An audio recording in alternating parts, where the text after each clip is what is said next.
এই যে ভিডিওগুলো স্টুডেন্ট পোর্টালের মধ্যে আপলোড হয়ে যাবে, এই ভিডিওগুলো শুধু স্টুডেন্ট দেখবে তা না, তার বাড়ির বাচ্চা থেকে শুরু করে বয়স্ক লোকটা পর্যন্ত প্রত্যেকটা লোক এই ভিডিও দেখতে শুরু করলো, আর বাড়ির মধ্যে একটা হেলথের পজিটিভ আন্ডারস্ট্যান্ডিং চালু হয়ে গেল।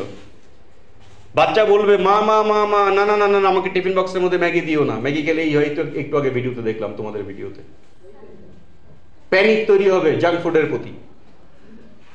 আপনার বাড়ির যেসব লোকগুলো কথা শোনে না খাওয়া দাওয়ার ব্যাপারে, তারাও কথা শুনতে শুরু করবে আপনার। এই দারুণ জিনিস দেখালি তো, জানতাম না তো এরকম।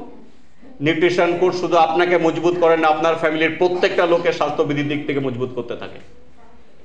এরকম ভাবে করতে করতে 6 মাস পরে আপনার এক্সামিনেশন নেওয়া হবে, পরীক্ষা। হ্যালো, 6 মাস পরে আপনার পরীক্ষা নেওয়া হবে, এক্সামিনেশন নেওয়া হবে। People university of Canada examination নেবে, পাশ করার পরে আপনাকে পিপল ইউনিভার্সিটি অফ কানাডায় সার্টিফিকেট প্রদান করবে। হ্যালো, সার্টিফিকেট প্রদান করবে।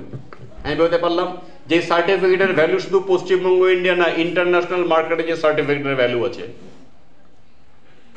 সায়েন্স সিটি অডিটোরিয়ামে আমাদের স্টুডেন্টদেরকে ইনভাইট করা হয়, কৃতি ছাত্রছাত্রীদেরকে ওখান থেকে রেকগনিশন দেওয়া হয়, নিউট্রিশনের ড্রেস পরিয়ে ফটোশুট করা হয়। সেই ফটোগুলো ভবিষ্যতে নিউজ পেপারে ছাপে, আমরা দেখতে পাই। 142 কোটি ভারতবর্ষের মানুষের, হ্যালো, 142 কোটি মানুষের স্বাস্থ্যের যত্ন নেওয়ার জন্য আমাদের দেশে এই মুহূর্তে 15 লক্ষ নিউট্রিশনিস্টের প্রয়োজন। এই মুহূর্তে, ইমিডিয়েটলি, আর্জেন্টলি, যদি দেশের স্বাস্থ্যের পরিকাঠামো গড়াতে হয়। এই 15 লক্ষ নিউট্রিশনিস্ট প্রোডাকশন করার ঠেকা আমরা নিয়েছি, দায়িত্ব আমরা নিয়েছি। আপনার সহযোগিতা করলে হয়ে যাবে। সঙ্গে একটা জিনিস দেওয়া হবে, শুনে নিন, খুব দামি কথা বলতে চলেছি, খুব দামি কথা বলছি। একটা জিনিস দেওয়া হবে স্টুডেন্টদেরকে, দেওয়া হবে গ্রুমিং।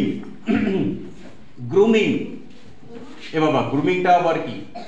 সহজ ভাষায় বলি, বাদ দিন সব লম্বা চড়া কঠিন ভাষা, আমারও ভালো লাগে না বলতে, বলতে হয় তবু। গ্রুমিং কাকে বলে বলি? আমরা আমাদের যেখানে থাকি, আমরা তার চোখের সামনে দেখতে পাই 90% ছাত্রছাত্রী ট্র্যাডিশনাল স্কুলে পড়ে, আর 10% ছাত্রছাত্রী রিনাউন্ড ইংলিশ মিডিয়ামে পড়ে। ঠিক না ভুল? যার পকেটে পারমিট করে পয়সা, সে রিনাউন্ড স্কুলে পড়াবে, পারমিট না করলে নর্মাল স্কুলে পড়াবে, স্বাভাবিক ব্যাপার, ট্র্যাডিশনাল স্কুলে পড়াবে।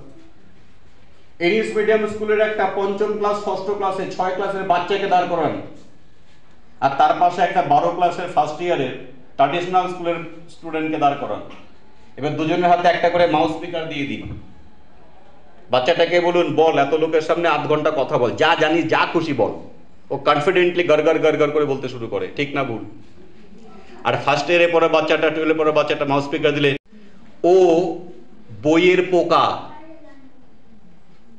ও বইয়ের পোকা, ও বই মুখস্থ করে পরীক্ষা দেয়, ও একাডেমিকলি সাউন্ডেড। একটা মানুষ প্রফেশনাল লাইফে প্রবেশ করতে গেলে, গুড প্রফেশনাল ব্যক্তিত্ব তৈরি করতে গেলে শুধু পড়াশোনা লাগে তা নয়, আরো অনেক কিছু লাগে, যে এই বাচ্চার মধ্যে আছে। তালিম দেয়া, একে গ্রুমিং বলে। আমরা আপনাকে গ্রুমিং সেশন দেব, সপ্তাহে একটা করে, মাসে 4টে, 6 মাসে আরো 24টা গ্রুমিং সেশন। কি কি গ্রুমিং এ পাবেন? কমিউনিকেশন স্কিল ডেভেলপমেন্ট, কথা বলা, কথা বলার কায়দা, যেই কায়দাতে দুনিয়া চলে। এই যে আমার সামনে এত লোক বসে আছেন, আমি কথা দিচ্ছি, আমার কথা কমপ্লিট না হওয়া পর্যন্ত ঘুমোতে দেব না, তারপরও 10% লোক ঘুমোবে।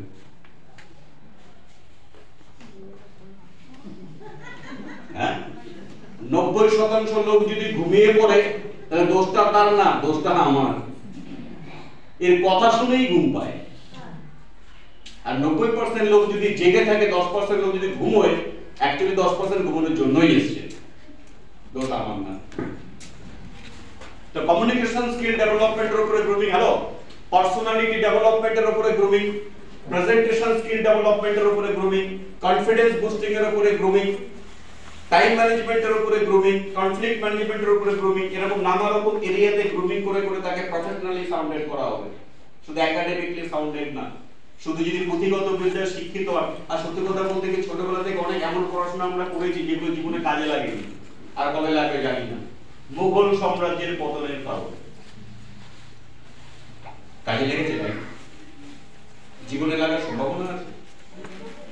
এই পড়াশোনাকে ছোট বলছি না, অনেক এমন পড়াশোনা করেছি যেটা আমাদের বাস্তব জীবনে কোনো কাজে লাগেনি, তবু পড়তে হয়েছে জবরদস্তি। স্বাস্থ্যবিদ্যা এমনই একটা বিদ্যা না, সবসময় কাজে লাগবে।